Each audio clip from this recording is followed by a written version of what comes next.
मंगलम भगवान वीरो मंगलम गुरुकुलाय जयनास्तु सर्वमंगल मंगल प्रधानां सर्वधर्माणां जयं जयशास्त्रम् नमः समय सहाय स्वामी मूर्तिया चकास्ते चित स्वभावाय भावाय सर्वभाव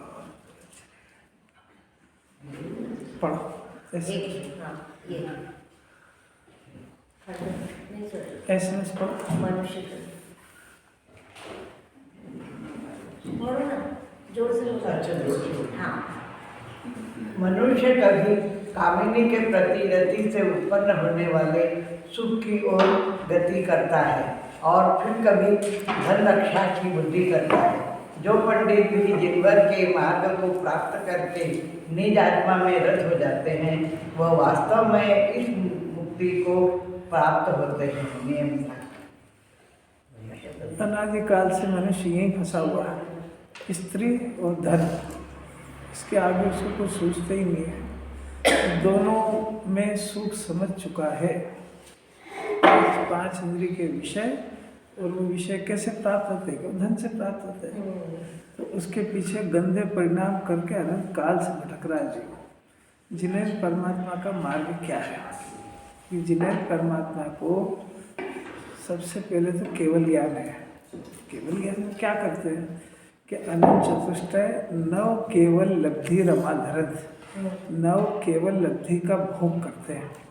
अनंत ज्ञान, अनंत दर्शन, अनंत सुख, अनंत वीर, ऐसे वो अपने वैभव का भोग करते हैं खूब। ये तो हुआ उनका अंतरंग। अब बहिरंग में क्या है कि बहिरंग में सकल द्रव्य के गुण अनंत, पर्याय अनंता, जाने एक एक काल प्रकट केवली भगवंता। बाहर में समस्त द्रव्य, उनके गुण, उनकी पर्याय सबको एक साथ युग पर जानते हैं। तो जिन्हें परमात्मा का ये काम हुआ, क्योंकि प्रश्न तो होगा जिन्हें भगवान वहाँ करते क्या रखे कि ये करते हैं, लोकालोक भी जानते हैं क्योंकि ज्ञान स्वपर प्रकाशक है। फिर जो दिव्य धनी जब निकलती है भव्य जीवों के भाग्य से, तो उसमें क्या बात आती है कि उसके अंदर एक तो सकल द्रव्यों का जैसा पदार्थ है वैसा निरूपण होता है, और शुद्धात्मा के जैसे आनंद भोगते हैं, तो भव्य जीवों को भगवान बनने का मार्ग का निरूपण उसमें होता है। हर जीव भगवान कैसे बने ये विषय और ये विधि जिसमें आती है उसी को जिनवाणी कहते हैं, और उसी का नाम दिव्य धनी है। भगवान वहाँ क्या कहेंगे? बहुत सारी दूसरी बातें भी आती है, तो मूल बात तो ये है कि ये संसार का जीव दुख से मुक्त होकर के अनंत काल तक सुख कैसे भोगे, ये विधि उसमें आती है। तो जो विधि उनके प्रकट हुई है वही बताएंगे। अब वो बताएंगे तो दिव्य धन में तो एक तरफ से ये बात आएगी कि आत्मा सुख का भंडार है, ज्ञान आनंद का दरिया है, अनादि अनंत एक रूप मुक्त स्वरूप जैसे सिद्ध भगवान विराजमान है, वैसे यहाँ पे शरीर में भी विराजमान है। अब ऐसा है तो सही, प्राप्त कैसे हो कि अब दिव्य धन के अंदर आत्मा की बात आई। आत्मा की बात आई तो हमको समझ में आ गई उसका चिन्ह क्या है, कि उसका चिन्ह ये है कि संवर का जन्म होना चाहिए, जो अनादि से नहीं हुआ, आज तक नहीं हुआ। संवर शब्द ही नहीं सुना। संवर माने आत्मा के शुद्धि। तो आत्मा में शुद्धि क्या है कि आत्मा में जो रागद्वेष मोह का परिणाम होता है उसको अशुद्धि कहते हैं, और रागद्वेष मोह के परिणाम से भिन्न अपने आत्मा को जानने पर एक नई शुद्धि का जन्म होता है। ये काम भी नहीं हुआ अनादि से आज तक। ये काम जिन्हें परमात्मा ने बताया, केवल ज्ञान में दिव्य धनी के अंदर ये बात निरूपण हुई। अब इस बात को सभी जीव सुनते हैं, तो सबसे पहला काम तो ये है कि जिन्हें भगवान का विश्वास हो, फिर उनकी दिव्य धनी का विश्वास हो, और फिर उनके द्वारा बताए गए 6 द्रव्य और 7 तत्व उसकी स्वतंत्रता का इसके ज्ञान के अंदर बोध हो, उसको स्वीकार करें अपने ज्ञान में। तो तो जो जिनेंद्र परमात्मा की 6 द्रव्य 7 तत्व की बातों से सहमत हो जाता है खाली ज्ञान में और श्रद्धा में, उसको सम्यक दृष्टि कहते हैं। उसका प्रमाण कि उसके अनादिकाल की जो चली आ रही थी कर्ता बुद्धि, वो कर्ता बुद्धि ध्वस्त हो जाती है। ये काम भी अनादिकाल से नहीं हुआ है। स्वराज थोड़ी थोड़ी समझ में आ रही है? हाँ, अब वो वहाँ की बात अभी यहाँ मत याद करो, यहाँ की सुनो बस। जो बात चल रही है उधर उपयोग को लगाओ। सभी आचार्य एक ही बात कहेंगे, अलग अलग थोड़ी कहेंगे कहीं। हर आचार्य सुखी होने की विधि बताएंगे, उसकी प्रोसेस चल रही है कि पहले जिनेंद्र परमात्मा की इस बात का श्रद्धान होता है, भरोसा होता है। तो जिस जीव को इस बात का श्रद्धान हो जाए कि धर्म की शुरुआत अकर्तापने से होती है, ज्ञातापने से होती है, ऐसा श्रद्धान हो जाए और आत्मा के आश्रय से ज्ञाता बुद्धि प्रकट हो जाए, उसको सम्यक दृष्टि कहते हैं। अब उसको ये काम हुआ तो है, अनादि से नहीं हुआ, किया उसने। तो अब जिन्हें भगवान के वचन का श्रद्धानी होने से उसको सम्यक दृष्टि कहते हैं। अब जिस आत्मा के आश्रय से उसको शुद्धि प्रकट हुई है, उसी आत्मा का बारंबार उसमें लीन होने के अभ्यास से, एकाग्रता से वो शुद्धि की वृद्धि होती है। उसका नाम पंचम स्थान है। और वो शुद्धि जब अंतर मुहूर्त में होने लगती है, उस दशा का नाम मुनि दशा। अब मुनि दशा में क्या करते हैं कि मुनि दशा के अंदर ज्ञान की स्वच्छता भी बढ़ गई है, चारित्र की शुद्धि भी बढ़ गई है। तो बारंबार जो जिन्हें भगवान के प्रसाद से शुद्ध आत्मा को प्राप्त किया है, उस शुद्ध आत्मा में रमते हैं। तो रमते हैं मैंने आनंद भोगते हैं। और फिर जब छठे में आते हैं, जो आनंद भोगते हैं तो वो स्थान 7वां होता है। जो आनंद से लीन नहीं रह पाते हैं तो उपयोग बाहर आता है। तो बाहर आता है तो आत्मा में जो देखते हैं वैसा ग्रंथ में लिखते हैं। समझना जरा सा, आत्मा में जो देखा तो ग्रंथ में क्या लिखेंगे कि जो देखा वही लिखते हैं। फिर लिखते हैं और फिर शुद्धों पे फिर अंदर चले जाते हैं। अब ये काम तो वो निरंतर कर रहे हैं। दिगंबर मुनिराज भावलिंगी संत आत्मा के स्वरूप में रहते हैं, बाहर आते हैं तो जो अंदर का वैभव देखते हैं, अंदर का आनंद भोगते हैं, उनको अपनी वाणी में व्यक्त करते हैं। इसका नाम जिनवाणी है। अब क्या हुआ कि अब काम अपने ऊपर आया कि हम क्या करें कि आचार्य जो कर रहे हैं वैसा ही आप करो, क्योंकि तुम जैसा बनने के कारण आया ना यहाँ पे, खाली बोलने के लिए क्या कि यहाँ आया। तो अब आचार्य क्या कर रहे हैं कि आत्मा को देखते हैं और आनंद को भोग किया उसको लिखते हैं। आप क्या करो, अपन क्या करें श्रावक कि उसको पढ़ करके जैसा आचार्य कर रहे वैसा करो। मैंने वो आत्मा को देख करके लिख रहे हैं, आप इस ग्रंथ को पढ़ के आत्मा को देखो। ये अपने ऊपर काम दिया, क्योंकि ये मार्ग उनके सिवा कोई जानता नहीं। क्योंकि जिसको संवर प्रकट हुआ है वही संवर की विधि जानता है। जिसको प्रकट नहीं हुआ है वो उसकी वाणी से सम्यक दर्शन ज्ञान हो भी नहीं सकता है। क्योंकि सम्यक दर्शन को प्राप्त करने के लिए देशना लब्धि की आवश्यकता होती है। शास्त्र पढ़ने को लब्धि नहीं कहा है, देशना को लब्धि कहा है। आचार्यों के मुख से, ज्ञानियों के मुख से, जिन्हें भगवान के मुख से डायरेक्ट सुनने से इस मार्ग की प्राप्ति होती है। आचार्य अब आत्मा को देखते और लिखते हैं और हमको एक काम सौंपा। हम यहाँ पर आए हैं संवर का जन्म करने के लिए, शुद्धि प्रकट करने के लिए, अपने शुद्धात्मा को जान करके जैसा सुख अरहत भगवान भोग रहे हैं वैसा सुख प्राप्त करने की भावना से यहाँ आए। और कोई काम है क्या? यही काम है, और क्या करेंगे? वो दुनिया का कोई काम भगवान ने हमारे सुप्रत सौंपा ही नहीं है। जिन्हें भगवान ने ये काम नहीं सौंपा है कि तुम व्यापार करो, दुकान चलाओ, गृहस्थी चलाओ, ये तो उन्होंने कहा ही नहीं, तो करते हुए ही नहीं सीखा। तो भगवान ने सौंपा है। अब अपनी शुरुआत होती है कि अब अपन कुंदाचार्य से मिले। तो उन्होंने 3 गाथा के अंदर संवर को प्रकट करने की विधि बताई। तो कुंदाचार्य ने 3 कारण बताए कि भाई उपयोग में, उपयोग ही क्रोध नहीं है, ये क्रोध भाव कर्म नहीं है। तो उपयोग में द्रव्य कर्म नहीं है, 8 कर्म नहीं है, तो 8 कर्म भी अलग हो गया, 9 कर्म भी अलग हो गया। यानी ज्ञान में राग नहीं है, ज्ञान में 8 कर्म नहीं है, ज्ञान में 9 कर्म यानी शरीर आदि नहीं है, शरीर में ज्ञान नहीं है, 8 कर्म में ज्ञान नहीं है, राग में ज्ञान नहीं है। ऐसा परस्पर परस्पर कुंदाचार्य ने बताया। और आखिरी में उन्होंने कह दिया, देखो भावार्थ की ये गाथार्थ की अंतिम लाइन, कि जब जीव को ऐसा बिल्कुल भिन्न भिन्न दिख जाए, जैसा हम कर रहे हैं, जैसा हम कह रहे हैं, इस जीव के ज्ञान में आ जाए। ज्ञान में आने को दिखना कहते हो, आंखों से नहीं दिखेगा ऐसा, तो ज्ञान में इसको ऐसी प्रतीति आ जाए जो निहाल भाई सोगानी को हुई एक ही रात में। गुरुदेव तो कहते ही रहे, हर उसमें कहेंगे राग से ज्ञान भिन्न है, राग में ज्ञान नहीं है, ज्ञान में राग नहीं है, शरीर में ज्ञान नहीं है, ज्ञान में शरीर नहीं है, ज्ञान में शरीर नहीं है, ज्ञान बिल्कुल न्यारा है, शरीर बिल्कुल भिन्न है।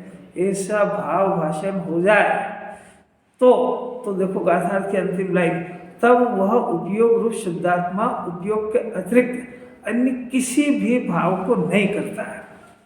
अब कुंदाचार्य ने कर्ता की तरफ से बात उठाई कि भाई ये जब उसके अंदर नहीं है तो उसका कर्ता नहीं है।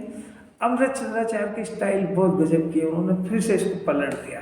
अमृत चंद्राचार्य की स्टाइल बहुत तार्किक थे ना वो, तो अब उन्होंने देखो क्या स्टार्ट किया, उन्होंने कर्ता बुद्धि शब्द ही नहीं लिया कि हमको जो भी कुछ करने धरने की बात करना थी वो हमने कर्ता कर्म अधिकार में की थी। अब वो अमृत चंद्राचार्य की स्टाइल देखो, वास्तव में एक वस्तु की दूसरी वस्तु नहीं है, अर्थात एक वस्तु दूसरी वस्तु के साथ कोई संबंध नहीं रखती। अब देखो इन्होंने कर्ता वापरे, संबंध नहीं रखती। वो कौन कह रहे हैं? अमृत चंद्राचार्य। कैसे कह रहे हैं कि आत्मा के अंदर देखा उन्होंने कि आत्मा एक वस्तु है और ये भावकर्म, ये जो क्रोधादि आदि भावकर्म है, ये 8 कर्म है, ये 9 कर्म है, ये तो आत्मा, ये इसका तो कोई संबंध ही नहीं है। किसने देखा? जंगल में क्या कर रहे हैं? आत्मा को देख रहे हो, भोग रहे हैं, उन्होंने देखा कह रहे ये जीव तो जबरदस्त उस वस्तु के साथ संबंध स्थापित करके परेशान हो रहा है, वो संबंध तो आज तक बने ही नहीं, ना भाव कर्म से बना, ना द्रव्य कर्म से बना, ना 9 कर्म से बना, तो फालतू दुखी हो रहा है। तो उन्होंने घोषणा करी, अब अपने को भरोसा आ जाए और अपन उस ज्ञान से अपने जो संबंध काट दें, तोड़ दें, तो कि साहब हमारी कुछ समझ में नहीं आया।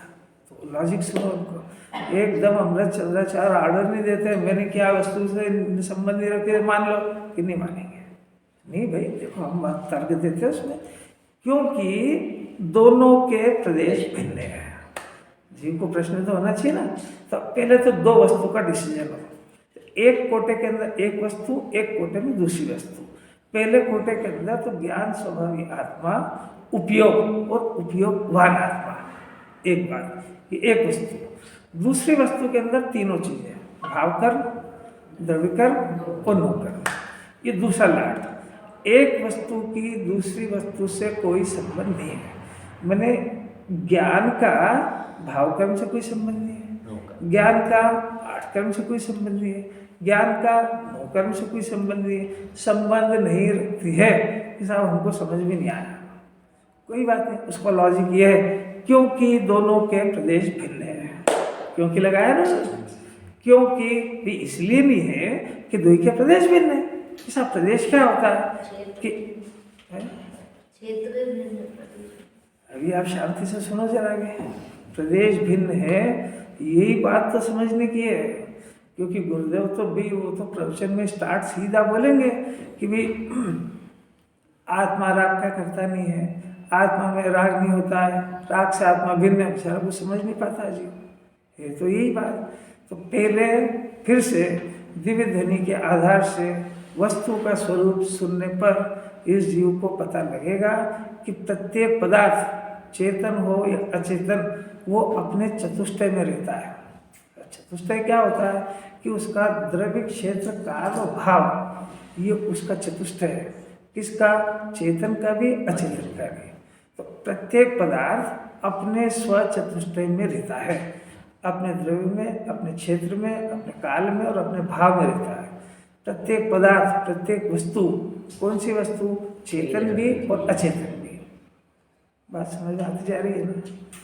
जबरदस्ती गर्दन में दिलाना, समझने का प्रयत्न करना चाहिए, क्योंकि ये द्रव्य क्षेत्र काल ये उसका चतुष्टय नहीं समझेगा तब तक ये संबंध भी जोड़ेगा ही जोड़ेगा ये।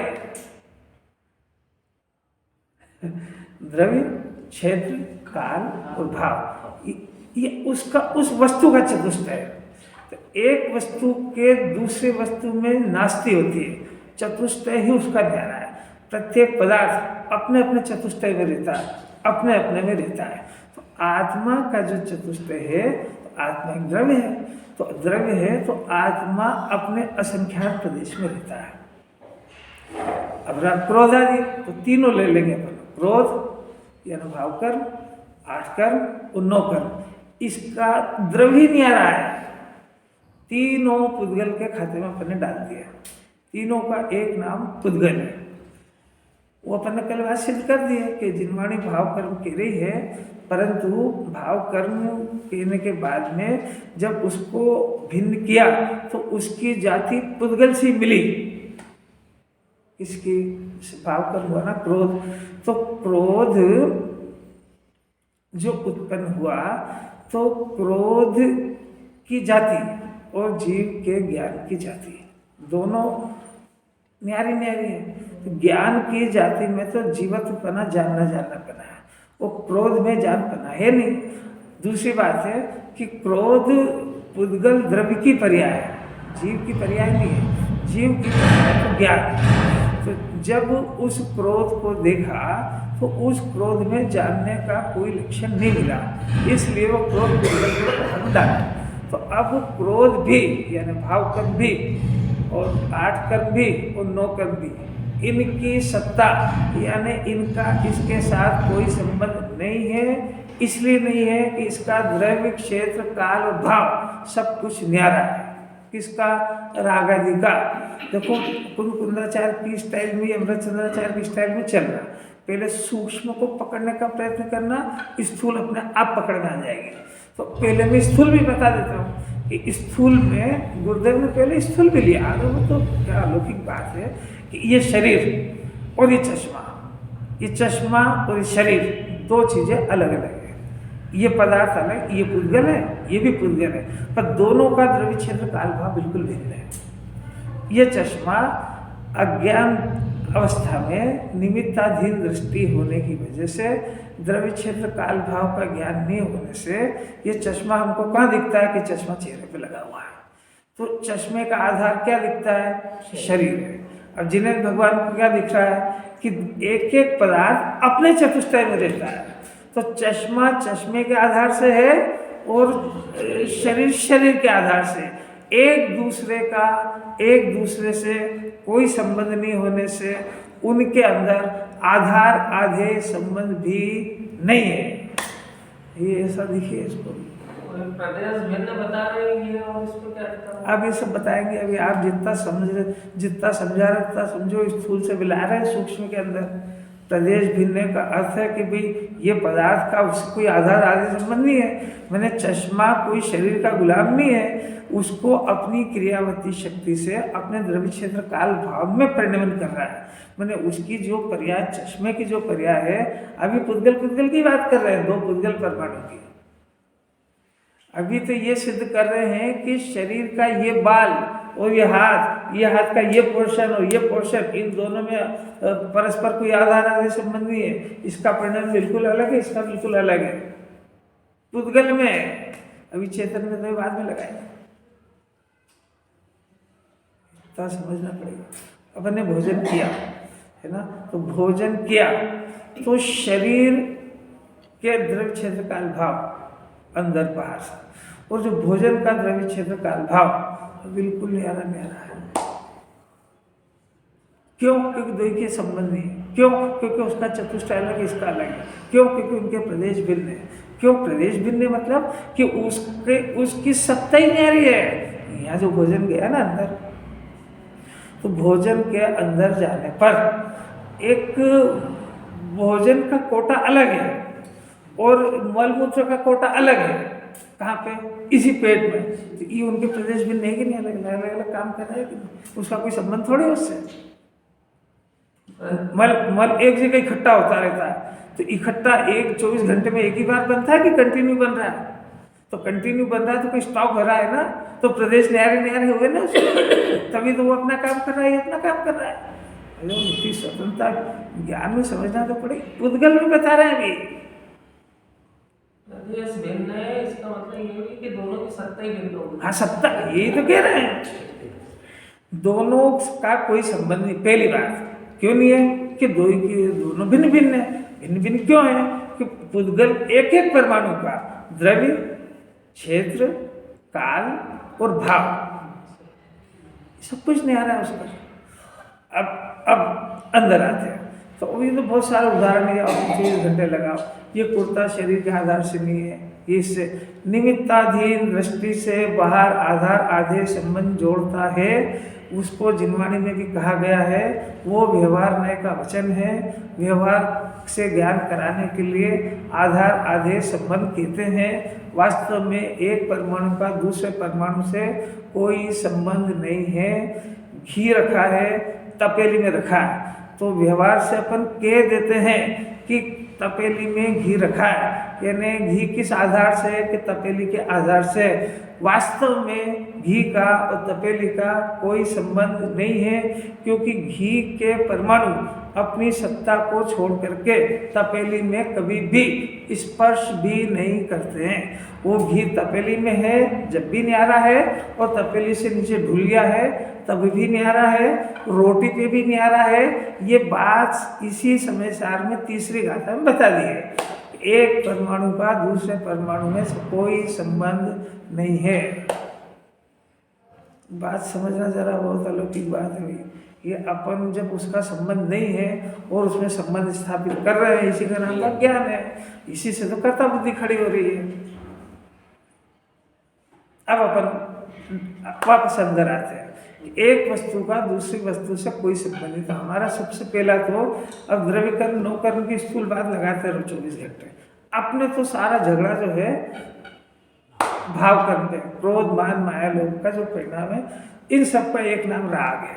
राग से आत्मा भिन्न है, ये एक प्राण है जीव दर्शन का। क्योंकि जीव राग को अपना स्वभाव समझता है।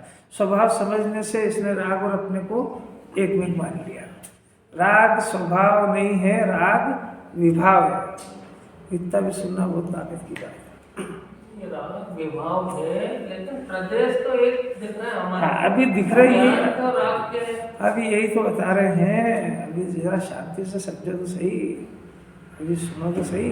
पहले एक सिद्धांत, एक वस्तु दूसरी वस्तु के साथ कोई संबंध नहीं रखती है, क्योंकि दोनों के प्रदेश भिन्न हैं। तो एक वस्तु के अंदर अपना शुद्धात्मा पर्याय सहित का द्रव्य, तो पर्याय का आत्मा के साथ तो तादात्म्य संबंध है, क्योंकि ज्ञान में उपयोग में आत्मा पाया जाता है। उपयोग और ज्ञान, उपयोग त्रिकाली आत्मा, ये तो हो गया एक वस्तु। अब दूसरी वस्तु रागादि का परिणाम। रागादि का ज्ञान की पर्याय से यानी उपयोग से कोई संबंध नहीं है, क्योंकि ज्ञान का लक्षण उपयोग का लक्षण जानना है और राग का लक्षण जानना नहीं है। एक बात, उपयोग आत्मा में से पैदा हो रहा है और राग द्रव्य कर्म में से पैदा हो रहा है। राग का उत्पत्ति स्थल द्रव्य कर्म, वो द्रव्य कर्म की पर्याय है, ये उपयोग जीव की पर्याय है। दो संबंध बिल्कुल अलग अलग है। अब ये पहले तो नाम भी अलग अलग हो गया, द्रव्य अलग अलग हो गया। अब क्षेत्र, दोनों का क्षेत्र भी न्यारा न्यारा है। मैंने राग का उत्पन्न हो रहा है, आत्मा के प्रदेशों में राग उत्पन्न नहीं हो रहा है। राग द्रव्य कर्म के साथ तादात्म्य होने से द्रव्य कर्म के प्रदेशों में उत्पन्न हो रहा है, इसलिए उसका प्रदेश भी भिन्न है। ज्ञान का प्रदेश है, वही तो राग का प्रदेश है। हाँ, वही राग का प्रदेश है। तो जहाँ पर पेट है वहीं पे तो आहार की भी कोटा है, और वहीं पे तो मल का भी है। सब एक जगह पर होने पर भी, आकाश के एक प्रदेश में 6 द्रव्य होने पर भी 6 द्रव्य अपना अपना अस्तित्व बिल्कुल न्यारा रखते हैं। ठंडाई के अंदर 25 आइटम डालने पर दुनिया के कोई से भी मिक्सर प्लांट में घोट दो उसको, तब भी नमक अलग बोलेगा, शक्कर अलग बोलेगी, काली मिर्ची अलग बोलेगी। सबका एक ही जगह पर प्रदेश दिखने पर भी सबकी सत्ता बिल्कुल न्यारी है, ज्ञान सबको जान लेगा। आपको जब इतने मिक्सिंग पदार्थ में उसको कहा कि चखो इसमें क्या कम है, तो उसका हाईलाइट उसके ज्ञान ने शक्कर की तरफ किया, तो बोला शक्कर कम है। फिर उससे बोला भी थोड़ा इसके अंदर से काली मिर्ची, फिर से देखता हूँ काली मिर्ची कम है, तो ज्ञान ने भेद करके जान लिया ना। तो वो ज्ञान और वो काली मिर्ची और वो शक्कर और वो दूध और वो ड्राई फ्रूट सब एक जगह पर होने पर भी उनके द्रव्य भी भिन्न है, क्षेत्र भी भिन्न है, काल भी भिन्न है, पर्याय भी भिन्न है। उसकी पर्याय शक्कर की मीठी पर्याय का काली मिर्ची से क्या संबंध है? अगर हो जाए संबंध तो ये मिथ्या ज्ञान में अलग अलग देख लेता है, सब में ज्ञान की तो बात क्या करें। जब ज्ञान में रह के जानता है तो प्रदेश अलग कहाँ से? आपको जो समझा रहे हैं वो समझने का प्रयत्न करो, उसका अस्तित्व अलग बोलता है। हमारे ज्ञान में एक में हम देख रहे हैं, इसी का नाम मिथ्या ज्ञान है। जब हम राग की सत्ता, उसका द्रव्य क्षेत्र काल भाव अपने में मिलाते हैं तो कर्ता बुद्धि का जन्म होगा। अब आचार्य कह रहे कि एक वस्तु का दूसरी वस्तु से कोई संबंध ही नहीं है, तो तुम कर्ता कर्म बनाते कैसे और मानते कैसे हो?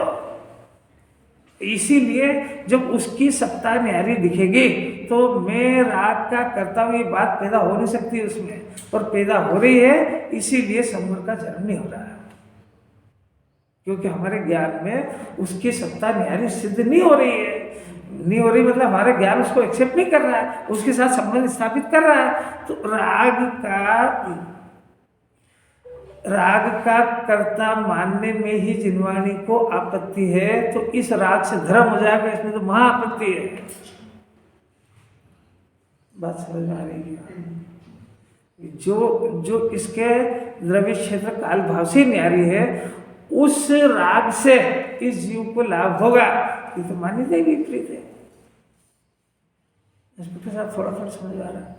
देखो एक लॉजिक दिया अभी, ये सुप्रीम कोर्ट के फैसले आचार्य अपने अंदर देख रहे हैं, ऐसा लिख रहे हैं, और इसको दिख जाए ज्ञानी बन जाएगा। तो उनको दोनों के प्रदेश भिन्न दिखे, राग का द्रव्य अलग, ज्ञान का द्रव्य अलग, राग का क्षेत्र अलग, ज्ञान का क्षेत्र अलग, न्यारे न्यारे हैं, काल उनका भाव न्यारा न्यारा है, ज्ञान का भाव जानन क्रिया है, राग का भाव प्रगमन क्रिया है। इनमें इसलिए उनमें एक सत्ता की अनुपत्ति है, यानी दोनों एक के उत्पत्ति स्थल एक नहीं है, न्यारा न्यारा है। 3 पॉइंट दिए, एक वस्तु की दूसरी वस्तु नहीं है क्योंकि कोई संबंध नहीं रखती है, एक क्योंकि दोनों के प्रदेश भिन्न है, क्योंकि उनमें एक सत्ता की अनुपत्ति है, यानी दोनों की सत्ताएं भिन्न भिन्न है। ये 3 पॉइंट उतर जाए जीव को। एक वस्तु की दूसरी वस्तु नहीं है, जीव का राग नहीं है, राग जीव में दिखता है परंतु राग जीव का नहीं है, क्योंकि वस्तु एक जगह होने से ही तो सारा भ्रम हुआ। जहाँ ज्ञान उत्पन्न हो रहा है वहीं राग भी उत्पन्न हो रहा हाँ, है, इसलिए भैया तो इसलिए इसलिए प्रदेश भिन्न इसलिए है कि जिस स्थल पर राग उत्पन्न हो रहा है उसी स्थल पर ज्ञान हो रहा है, पर दोनों अपनी अपनी सत्ता में हो रहे हैं। एक हमको दोनों की सत्ता एक दिख रही है, दोनों के लक्षण न्यारे हैं। गुरुदेव के प्रवचन में बात बहुत आई है, बहुत खुलासा किया अमृत यहीं से बरसेगा। जब उन्होंने दृष्टांत दिया चूल्हे में अग्नि जलती है, अग्नि जली ना चूल्हे में, लकड़ी अभी आजकल तो गैस हो गया तो उसको समझ ही नहीं आती। चूल्हे में लकड़ी जली, तो लकड़ी जब वो जलती है ना, अग्नि जब जलती है तो अग्नि अकेले नहीं जलती, धुआं लेके उठती है। अब वो धुएं के प्रदेश और अग्नि के प्रदेश एक जगह अलग अलग, तो जो है तो दो एक जगह, उनके दो के लक्षण अलग है। अग्नि का लक्षण जलना, गर्म करना और प्रकाश करना है, और धुएं का लक्षण अंधकार है, धुएं में आग में तकलीफ आती है। दोनों एक जगह होने पर भी दोनों के प्रदेश, दोनों का नाम अलग है, लक्षण अलग, नाम अलग, लक्षण अलग, प्रदेश अलग, भाव अलग, सब काम अलग, सब कुछ अलग अलग। यहाँ कितनी सारी चीजें, राग अलग, शरीर का फंक्शन अलग, ज्ञान का फंक्शन अलग, अस्तित्व का फंक्शन अलग, परिणमन का फंक्शन अलग। ये सब कारखाने का नाम ही तो आत्मा है। कुछ समझ में आ रही क्या? समझने का प्रयत्न करेगा तो समझ में आएगी। जानने का लक्षण, जानने का काम आत्मा के प्रदेशों में होता है, राग का काम कर्म के प्रदेशों में होता है। दोनों का उत्पत्ति स्थल भी अलग अलग है, क्योंकि उत्पत्ति अर्थात दोनों की सत्ता भिन्न है, यानी एक सत्ता की अनुपत्ति है। दोनों एक साथ पैदा होने पर भी उनके कारण कार्य में भेद है। जब इतना ज्ञान में सिद्ध हो जाए, अभी होमवर्क है सब, 8 कर्म भी ऐसे लगा लेना, 9 कर्म भी ऐसे लगा लेना, वो जीव का ज्ञान भी ऐसे लगा लेना। तो जीव राग को करता है कि नहीं, कोई संबंध नहीं है। जीव 8 कर्म को करता है कि नहीं, जीव 9 कर्म को करता है कि नहीं, फिर जीव रोटी बना सकता है कि नहीं, क्यों नहीं बना सकता है? अभी एकदम से स्थूल रूप से तो अपन कह देते हैं, बात हर बार थोड़ी ऐसा समझाएंगे। अब वो जो बोलते हैं उनके तो भाव में है कि उसके तो दोनों का प्रदेश ही नहीं में है, कैसे करेगा? तो एक सीधा बोल दिया, भाई जीव रोटी नहीं बनाता। अब बेचारा ने इसने कभी सुना नहीं, क्या रहे कि मैं खुद ही बना रहा हूँ। भी तू तेरे को भ्रम हो गया। अब इतनी हर बार थोड़ी इतनी खुलासा करेंगे कि उनके द्रव्य क्षेत्र काल भाव नहीं आ रहा, उसका प्रदेश नहीं आ रहा, उसकी सत्ता नहीं आ रही है। जीव शरीर का कौन कौन सा काम कर सकता है? क्यों नहीं कर सकता? उसके प्रदेश ही भिन्न है, उसकी जाति भिन्न है, उसका काम भिन्न है, उसका उत्पत्ति स्थल अलग है। वो अलग कारण से पैदा होता है, ये अलग कारण से पैदा होता है। कुछ पल्ले पड़ रही है? अब देखो, जब एकदम से बात आई अणुव्रत और महाव्रत के परिणाम से धर्म नहीं होता, तो सारे हिंदुस्तान में खलबली मच गई। अब हर बार कितना समझाएंगे उसको। अब ये बताओ कि अणुव्रत और महाव्रत का परिणाम राग भाव है कि वीतराग भाव?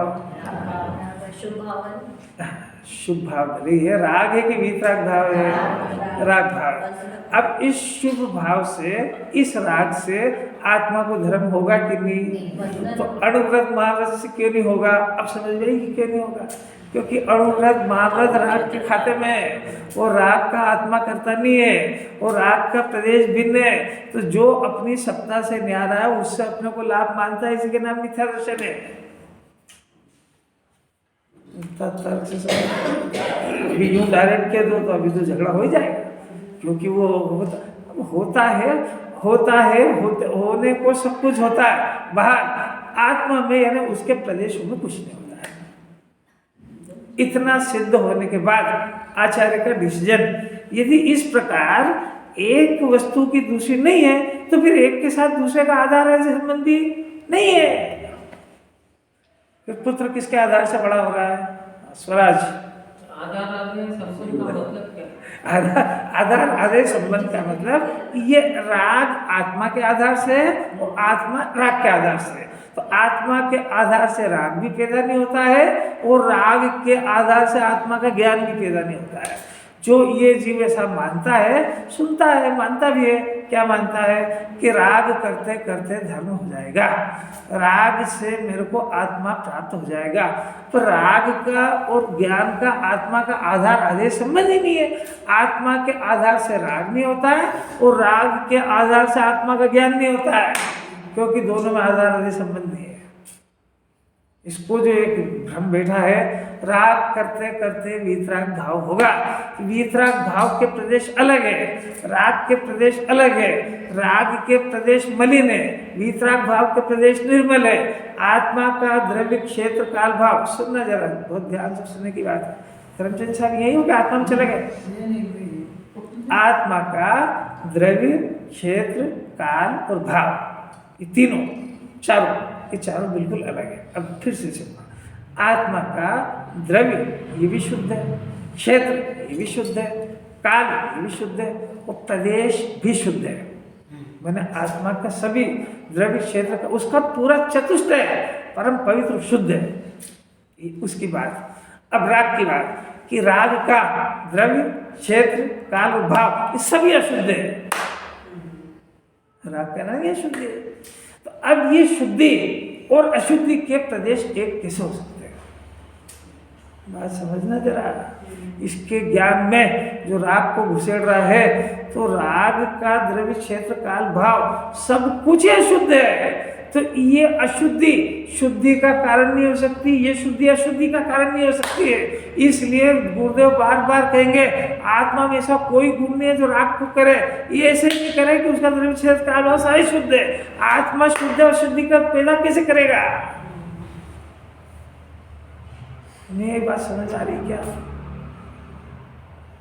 ये आत्मा जरा अच्छा टॉपिक समझने जैसा इंटरेस्टेबल टॉपिक है, इसके बगैर थोड़ी होगा। अभी इसके अंदर में तो सारा भ्रम पड़ रहा है, वस्तु थोड़ी मिक्स होती है।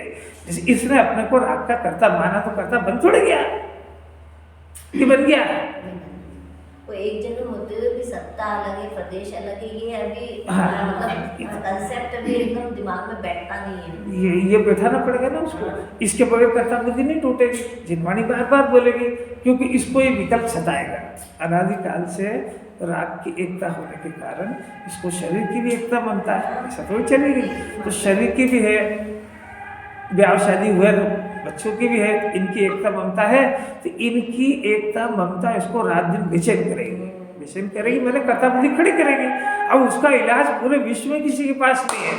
वो जिन्हें भगवान के वस्तु स्वरूप को स्वीकार करे, तो क्या स्वीकार करे कि भाई जिसकी कर्ता बुद्धि अपनों को परेशान कर रही है, उसका द्रव्य क्षेत्र काल भाव सब कुछ नहीं आ रहा है। तो तुम एक बार शांति से सोचो तो सही। तुम वो करो जो तुम कर सकते हो, तो तुम वो करो कि जो तुम अपने द्रव्य क्षेत्र काल भाव में जो कर सकते हो वो करो। तुम दूसरे घर में घुस के कैसे करोगे? दूसरे का एक नियम समझ लो, आपको किसी का भी कोई काम करना है तो सबसे पहला उसके घर में एंट्री होना चाहिए कि मैं आपके घर में रोटी बना रहा हूं, तो पहले घर में तो घुसो। तो ऐसा इस जगत के अंदर जो 6 पदार्थ है, 6 द्रव्य है, तो आपको किसी भी द्रव्य की कोई पर्याय को बदलने का अधिकार कब मिलेगा? जब ये उसमें एंट्री करे। तो ज्ञान तो उसके अंदर, वो पदार्थ इसको एंट्री करने ही नहीं देता है। जब वो पदार्थ उसमें एंट्री करने नहीं देता है, तो उसकी में ये कर्ता कर्म की घटना कैसे होगी?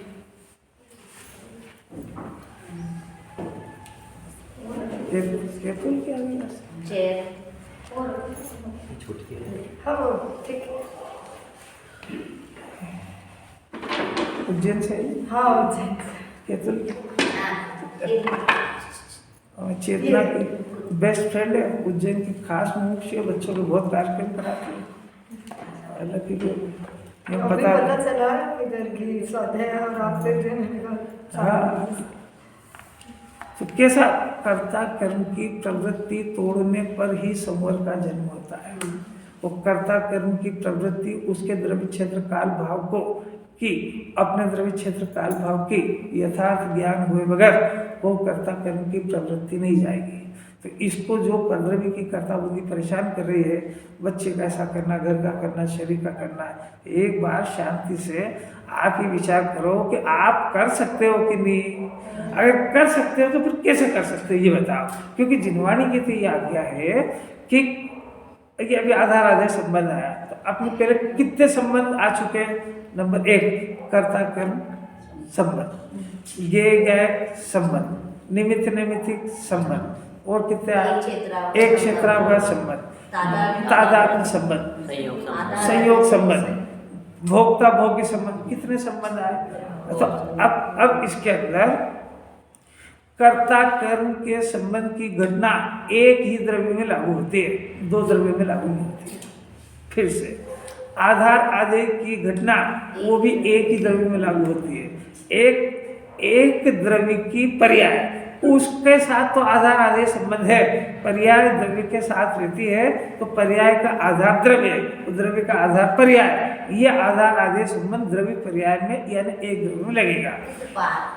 पर्याय का आधार द्रव्य और पर्याय आधे, हाँ पर्याय आधे हुई ना, इनमें परस्पर आधार आधे संबंध है। क्योंकि वस्तु स्वरूप जब सिद्ध करेंगे तो ये बताएंगे कि पर्याय का आधार द्रव्य है, क्योंकि पर्याय धर्म थोड़ी होती है, पर्याय क्षणिक है, द्रव्य त्रिकाल है। तो त्रिकाल के आधार से क्षणिक होती है, क्षणिक के आधार से त्रिकाल थोड़ी होगा।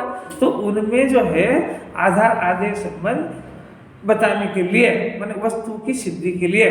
पर जब आत्मा ढूंढना है तो कहाँ मिलेगा? कि वो पर्याय में मिलेगा, कि पर्याय के साथ आत्मा तादात्म्य रहता है। तो पर्याय का लक्षण मौजूद है, वो द्रव्य का लक्षण पकड़ में नहीं आता है उसको।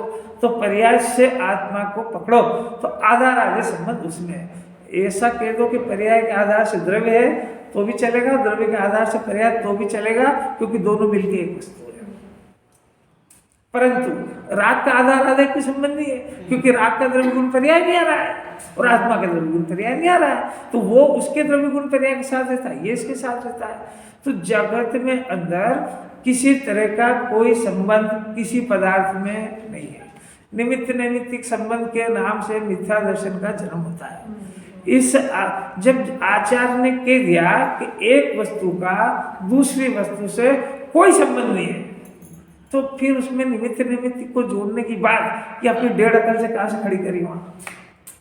जो आचार्य ने कह दिया ना एक बार स्ट्रिक्टली, निमित्त नैमित्तिक संबंध तो है ना साहब? बिल्कुल नहीं है। क्यों? क्योंकि निमित्त और नैमित्तिक दोनों पदार्थ अलग अलग है, तो उनका संबंध कैसे होएगा? क्योंकि उनमें आधार आधे संबंध नहीं होता है। ये होता क्या है निमित्त नैमित्तिक? कि दो द्रव्यों की दो पर्याय के परिणमन का एक काल होने से उसको भ्रम हो गया, जबकि एक पर्याय दूसरी पर्याय, एक द्रव्य दूसरी पर्याय का करता नहीं है।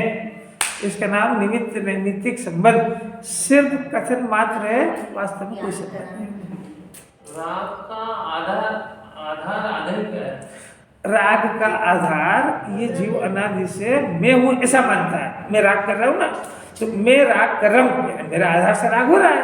अब जब जिनवाणी सुनने आया तो देखो पूजा पाठ रतब करेंगे, ये राग करेंगे तो आत्मा जानने में आएगा। भाई राग आत्मा का लक्षण ही नहीं है। राग आत्मा का आत्मा के आधार से राग नहीं होता है और राग के आधार से आत्मा का ज्ञान नहीं होता है। इसका अर्थ है कि दोनों में आधार आधे संबंध नहीं है, दोनों की जातें न्यारी है, दोनों की सत्ता न्यारी है, दोनों के गुण भी न्यारे हैं, दोनों के प्रदेश भी न्यारे हैं, दोनों की जाति न्यारी है। राग हरिजन जात का है और ज्ञान भगवान की जात का है। तो राग हरिजन का यानी राग अशुद्ध है, अशुद्धि से शुद्धि का ज्ञान नहीं होता है। आत्मा शुद्ध है, आत्मा के आश्रय से वितराग भाव होता है, और राग जो है वो स्वयं अशुद्ध है और वो पर के आश्रय से होता है। तो उस राग से आत्मा कितनी ये जीव राग की क्रिया करे कि आत्मा जानने में आ जाए, क्यों ही नहीं हो पाया, संबंध नहीं है। और ये आत्मा कितने प्रयत्न करे कि ये राग का कर्ता बन जाए, कि आत्मा में ऐसा कोई गुण नहीं है। आत्मा में ज्ञान करे ये गुण तो है, पर आत्मा राग को करे या राग को जाने ये गुण आत्मा में नहीं है। आधार संबंध एक के द्रव्य में बताया। हाँ, तो राग को मैं कौन सा द्रव्य है जिससे राग होता है? अभी हाल हाँ कोई बात नहीं। 2-3 दिन की क्लासों में बात चल चुकी है। पहले इसको भाव कर्म जीव का बोला था कि क्रोध जीव का है। अब यहाँ पे सिद्ध कर दिया भेद ज्ञान करने, उत्कृष्ट भेद ज्ञान करा रहे ना। तो जब तक ये राग का कर्ता, राग का भोक्ता, राग को अपना मानता तभी तो मिथ्या दर्शन होता है।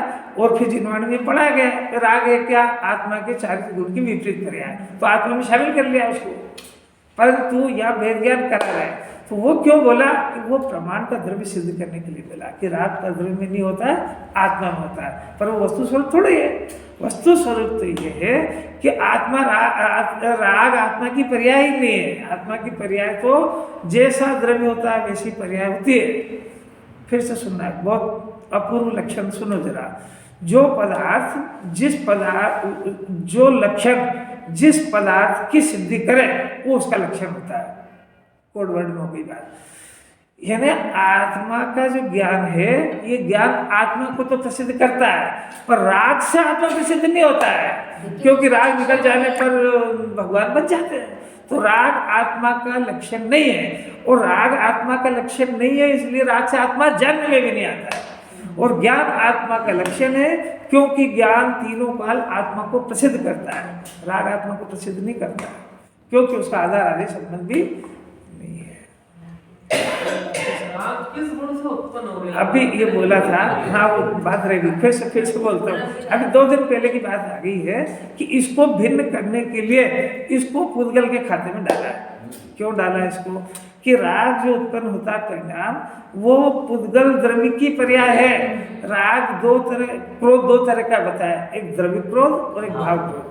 तो जो द्रव्य क्रोध एक 8 पुद्गल परमाणु का ढेर जो बंधा हुआ है, इस अज्ञान दशा में जो 8 कण बंधे हुए हैं, तो ढेले के रूप में पड़ा हुआ है और पड़ा हुआ उसमें प्रतिक्षण परिणमन होता है। तो उसमें जो परिणमन होता है तो द्रव्य क्रोध, द्रव्य मान, द्रव्य लोभ, जितनी भी कषाय सब द्रव्य रूप में सत्ता में पड़ी हुई है।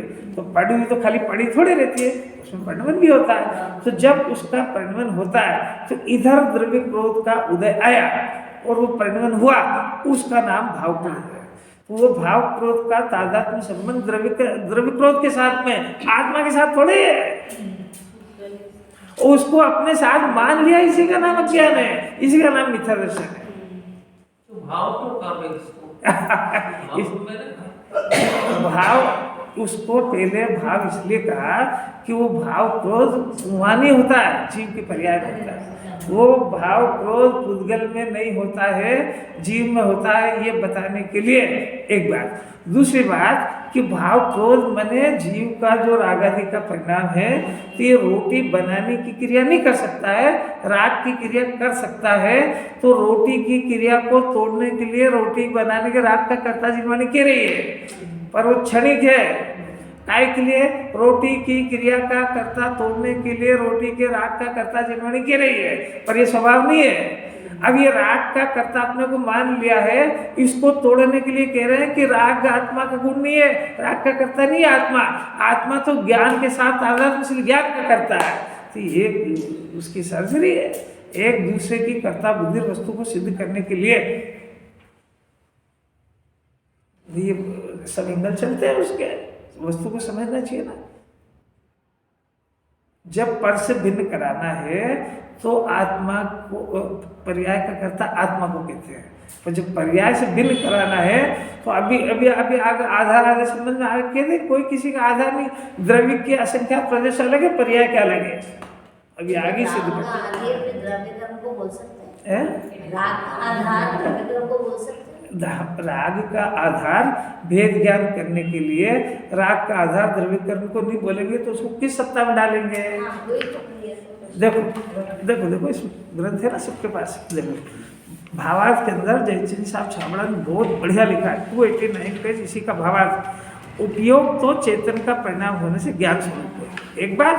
अब क्रोधादि भाव कर्म, ज्ञानावरणादि द्रव्य कर्म और शरीर आदि नौकर्म, तीनों को पुद्गल द्रव्य के परिणाम होने से जड़ है और उनमें ज्ञान के प्रदेश भेद होने से अत्यंत भेद है। डाल दिया ना तीनों को, पुद्गल डाल दिया ना। भाव कर्म को जीव का भाव कह रहे थे ना, ये कह दिया ना उन्होंने कि तीनों पुद्गल के खाते में चले गए। तो पुद्गल के खाते में गए तो उसका कर्ता कौन? ये पुद्गल है। राग का कर्ता कौन? कि जीव नहीं है, पुद्गल है। तो द्रव्य कर्म का उदय हुआ तो मेरे को राग हुआ, तो इसलिए वो राग द्रव्य कर्म का आधार। तो इसलिए देखो एक पहले के जितने प्रकरण चल गए उसमें वस्तु की सिद्धि करी थी। अब वस्तु की सिद्धि के बाद संवर का जन्म कराना है, तो प्रयोजन की सिद्धि के लिए राग को जिसके लक्ष्य से होता है उसके खाते में डाल दो। तो वो द्रव्य कर्म के उदय में हुआ, इसलिए वो परिणाम द्रव्य कर्म का है। दूसरी बात, गहरी बात है कि जो जिस पदार्थ को प्रसिद्ध करे वो लक्षण उसका है। तो मेरा लक्षण तो निरंतर आत्मा को प्रसिद्ध करता है, राग को थोड़ी करता है। तो राग किसको प्रसिद्ध करता है कि वो जब भी होता है तब पुद्गल कर्म के उदय में होता है, इसलिए वो पुद्गल को प्रसिद्ध करता है। इसलिए राग पुद्गल का है, मेरा नहीं। भेद ज्ञान करने के लिए, स्वच्छंद होने के लिए नहीं। फिर वो तो स्वच्छंद हो जाएगा तो फिर बोलेगा तू ही करता है। हाँ, तो वो यहाँ तो संवर का जन्म कराना भाई, उसका कर्ता बन रहा है, उसको बिना नहीं जानना तभी तो नहीं हो रहा है। और वो इतना अंदर गहरे में घुस गया है क्योंकि जिन्होंने व्यवहार से लिखी है। तो अणुव्रत और महाव्रत के परिणाम को व्यवहार धर्म कहते हैं, मोक्ष का मार्ग भी कहते हैं। तो कहता है यार इतना ऊंचा परिणाम है, ये छोड़ भी कैसे दूर है, मोक्ष मार्ग में सहायता नहीं करेगा। चलो मोक्ष मार्ग में इतनी बात तो आपकी भी रख लेते हैं, पर आखिर उसमें हेल्प तो करेगा ना ये हेल्प नहीं करेगा। ये तो इस बात की सूचना कि तेरे स्वभाव में टिकने की कमी है। ये अणुव्रत महाव्रत का परिणाम वीतराग भाव में हेल्प कर रहा है कि रोक के बैठा है। अरे ये घर गृहस्थी कुटुंब का परिवार ये आत्मा की हेल्प कर रहा है कि आत्मा में जाने से रोक रहा है। ये दुकान की कर्ता बुद्धि ये इसको आत्मा समझने में हेल्प कर रही है कि इसके आत्मा के स्वभाव को समझने में अवरोध पैदा कर रही है। ये घर कुटुंब परिवार का राग जो पैदा हो रहा है ये इसको मोक्ष की तरफ, सुख की तरफ ले जा रहा है कि मोक्ष मार्ग से दूर रख रहा है। ये खत्म नहीं तो इसको करना पड़ेगा सब। तो परिणाम बिना करता क्यों होने लगे? उसका देखो, करता तो वही है ना। देखो फिर सबसे आखिरी बात है हो गया है। देखो हर समय ज्ञानी को भी अज्ञानी को भी राग का कर्ता अज्ञानी भी नहीं है, ज्ञानी भी नहीं है ना, दोनों नहीं है, पर राग जीव के साथ में पाया जा रहा है, अनादि से पाया जा रहा है। तो दो काम हमेशा चल रहे हैं अनादि से। एक तो मिथ्या दर्शन का परिणाम चल रहा है मैंने राग को अपना जाने का, और एक ज्ञान स्वभाव उपयोग स्वभावी आत्मा है तो उपयोग उसमें से निरंतर प्रकट हो रहा है। दो चीजें एक साथ उत्पन्न हो रही है। अब दो चीजें उत्पन्न होने से अब भ्रम कैसे खड़ा हुआ कि वो जो राग आदि का परिणाम उत्पन्न हुआ तो इसको इस जीव ने अपनी सत्ता को नहीं जानने के कारण ऐसा देख लिया कि राग मेरे अंदर हो रहा है। एक बार राग हो रहा था कर्म के उदय में, तो कर्म के उदय में होने वाला राग उसका मालिक द्रव्य कर्म था, इसने उसको मालिक को ढूंढा नहीं और ये उस राग का मालिक ये खुद बन बैठा। तो राग मैं कर रहा हूँ, जबकि राग स्वतंत्रता से अपने षटकारक से होने के काल में हो रहा था। पुण्य का परिणाम भी अपने स्वकाल में होता है, पाप का परिणाम भी अपने स्वकाल में होता है, और ज्ञान अपने स्वकाल में जानता है। ज्ञान में जालन क्रिया चलती है, कर्म के उदय में परिणमन चलता है, उसका परिणमन उसको स्वीकार नहीं करके ये उसका कर्ता और मालिक बन बैठा। इतनी बात समझ जाएगा तब भी राग होगा कि नहीं, तब होएगा, पर राग का क्या हो जाएगा। बात समझ में आ रही क्या? पहले ये जीव अज्ञान दशा में राग का कर्ता था नहीं, राग का कर्ता बन बैठा था। अब जब ज्ञान हुआ तब भी राग का कर्ता नहीं है। अब ज्ञान का कर्ता कर्म की घटना अब ज्ञायक और ज्ञान में हो गई है। तो पहले ज्ञान की कर्ता कर्म घटना राग में ज्ञान में कर ली थी इसने, तब भी राग का कर्ता नहीं था, खाली मानता था। अब मानने में अपने ज्ञान में आनंद का, ज्ञान का आनंद का अपने घर में रही हुई चीज का कर्ता बना, और इसका कि ये उसके गे की कोटिंग चला गया। अज्ञान दशा में राग कर रहा था कि नहीं, अज्ञान में भी नहीं कर रहा था, ज्ञानी हुआ तब भी नहीं कर रहा है। राग अपने काल क्रम में होता है, पाप का कि पुण्य का कि सारा ही परिणाम उसके खाते में डाले बगैर उससे बेज्ञान नहीं होगा। सब जिनवाणी के एंगल समझना पड़ेंगे, कब जिनवाणी राग का कर्ता कह रही, कब फल का कर्ता कह रही है, कब ज्ञान का कर्ता कह रही है, सारा समझने की तो बात ही ऐसी थोड़ी मोक्ष मार्ग शुरू हो जाएगा, चलेगा।